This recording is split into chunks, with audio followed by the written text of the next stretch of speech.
Waalaikumsalam. Masyarakat itu kebanyakan tidak mau ribet dan tidak mau repot. Ya.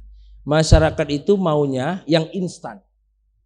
Dan nggak perlu, masyarakat itu kebanyakan justru nggak nanya. Ustadz mohon maaf. Banyak yang nggak nanya, bahkan bodoh amat terhadap sanad. Nggak ada tuh yang pertanyaan, ya tapi nanyanya jangan umum begini. Nanyanya berdua sama ustadznya. Ustadz mohon maaf. Ustadz ngajar kitab apa? Tanqihul Qaul. Oh iya. Mohon maaf Ustadz, dulu belajar di mana kitabnya?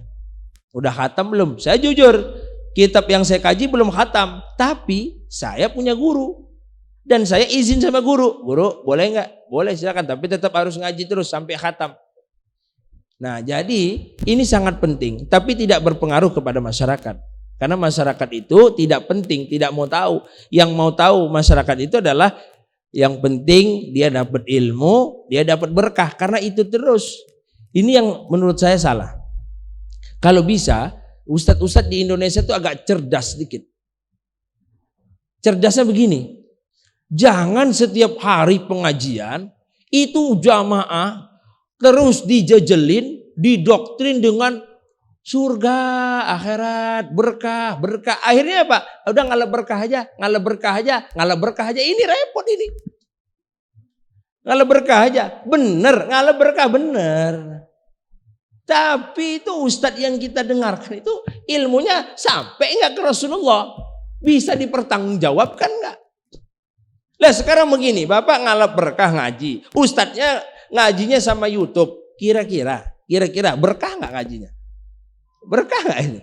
Ya emang kalau dilihat dari keutamaan majelis ilmu berkah. Tapi kalau dilihat secara kualitas keilmuan ya itu lemah. Doib itu. Atau kalau hadis begini dah. Akan ada hadis sahih. Hadis sahih itu kan bisa buat dalil. Ada hadis doib. Doib itu nggak bisa buat dalil. Tapi bisa buat amaliyah. Fadilah. Boleh silahkan. Nah, kalau yang ngaji nggak pakai itu namanya hadis munqati. Apa hadis munqati? Hadis yang terputus sanadnya. Bisa jadi itu hadisnya palsu. Bisa jadi Bapak ngajinya sama ustadz palsu, kan gitu. Dan ustadz-ustadz palsu hari ini banyak, hati-hati. Wow, bacaannya bagus, merdu sekali. Ya bisa, kalau cuma bacaan sholat merdu itu bisa. Dia lihat di YouTube dengan siapa, oke haji ini. Kemudian dia contoh, Bismillahirrahmanirrahim. Padahal dia nggak pernah ngaji tajwid sama guru itu. Nggak pernah ngaji tahsin sama guru itu. Wah Allah ya, metode qiraati dia nggak tahu. Metode ummi dia nggak tahu. Metode askar kauni nggak tahu. Kalau saya jujur, saya belajar metode kauni, saya belajar metode ummi, saya belajar metode qiraati, saya pelajari semua. Untuk apa? Karena saya berharap ketika saya mengimami itu bacaan-bacaan yang saya baca itu sanadnya juga sampai kepada Rasulullah Sallallahu Alaihi Wasallam. Sekarang kan banyak Pak imam-imam sekarang bagus, tapi dia nirunya YouTube. Banyak nggak? Banyak.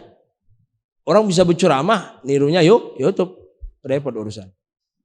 Harus belajar. Mau nggak mau harus belajar. Sampai sekarang harus belajar. Terus belajar terus Allah. Jadi gitu ya yuk. Jadi di masyarakat itu nggak penting banget.